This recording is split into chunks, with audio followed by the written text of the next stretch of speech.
તો મહત્વના સમાચાર અહીંયા મળી રહ્યા છે કે જ્યાં ભૂપત ભાયણી ભાજપમાં જોડાયા છે જૂનાગઢ ખાતેનો તેમનો આ કાર્યક્રમ કે જેના સીધા દ્રશ્યો અમે તમને બતાવી રહ્યા છે।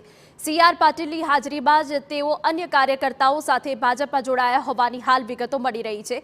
લોકસભાની ચૂંટણી પહેલા ભાજપનો આ ભરતી મેળ્યો કે જે એક તરફ જ્યાં ભાજપ લોકસભાની ચૂંટણીની તૈયારીઓ કરી રહી છે, બીજી તરફ વિપક્ષ સતત તૂટી રહ્યું છે અને આપના પૂર્વ ધારાસભ્ય ભાજપમાં સામેલ થયા છે। અન્ય જે કાર્યકર્તાઓ છે તેઓ પણ ભાજપમાં સામેલ થયા છે અને કેસરીઓ ખેસ ધારણ કર્યો છે। તમને જણાવી દઈએ કે આમ આદમી પાર્ટીના વિસાવદરના ધારાસભ્ય છે ભૂપત ભાયણી કે જેઓ ભાજપમાં જોડાઈ ગયા છે। 2022 વિધાનસભા ચૂંટણીમાં આપમાંથી જીત્યા હતા।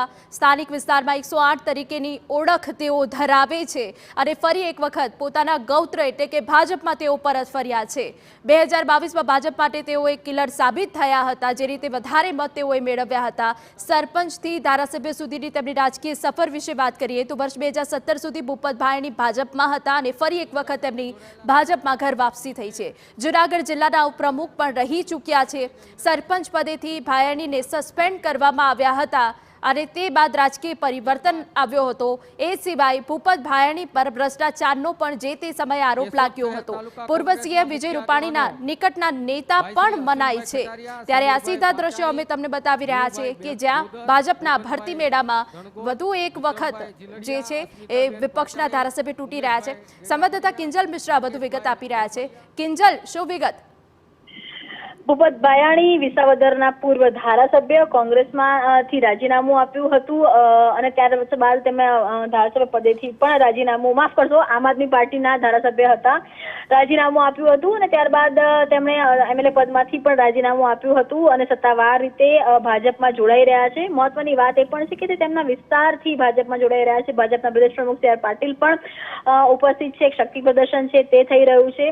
ભૂપત ભાયણી એક વ્યક્તિ કે જેમને તે સમયે ભાજપની સાથે જોડાયેલા હતા, ભાજપમાંથી ધારાસભ્યની ટિકિટ પણ માંગી હતી, ટિકિટ નહોતી મળી, ત્યારબાદ આમ આદમી પાર્ટીમાં જોડાયા હતા।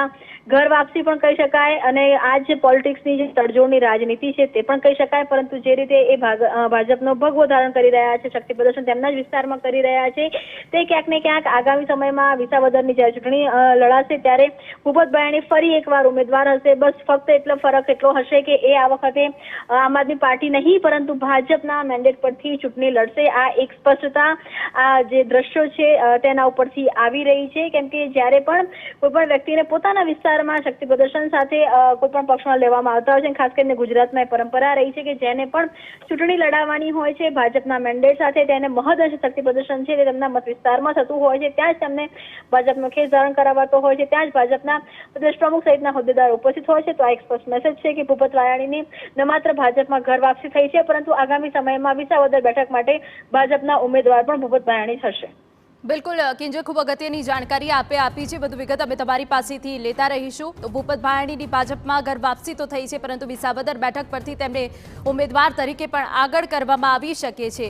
ત્યારે લોકસભાની ચૂંટણી પહેલા ગુજરાતના રાજકારણમાં મોટી હલચલ જોવા મળી રહી છે, ત્યારે ભૂપત ભાયણી ભાજપમાં જોડાયા હોવાની વિગત એ સીધા દ્રશ્યો અમે તમને બતાવી રહ્યા છે કે જેમના સમર્થકો સાથે તેમણે કેસરી ખેસ ધારણ કર્યો છે। આમ આદમી પાર્ટી તરફથી વિસાવદરના ધારાસભ્ય હતા। 2022 વિધાનસભા ચૂંટણીમાં આપમાંથી પણ જીત્યા હતા અને ભ્રષ્ટાચારના તેમના ઉપર આરોપ પણ લાગી ચૂક્યા છે। ત્યારે આપના પૂર્વ એમએલએ ભૂપત ભાયણી કે જેઓએ કેસરિયા કર્યા હોવાની વિગત અને આ સીધા દ્રશ્યો અમે તમને બતાવી રહ્યા છે કે જ્યાં એક તરફ ભાજપમાં ભરતી મેળો ચાલી રહ્યો છે, બીજી તરફ વિપક્ષ સતત તૂટી રહી છે અને રાજકીય આગેવાનોની ઉપસ્થિતિમાં ભૂપત ભાયણીએ કેસરીયો ખેસ ધારણ કર્યો છે।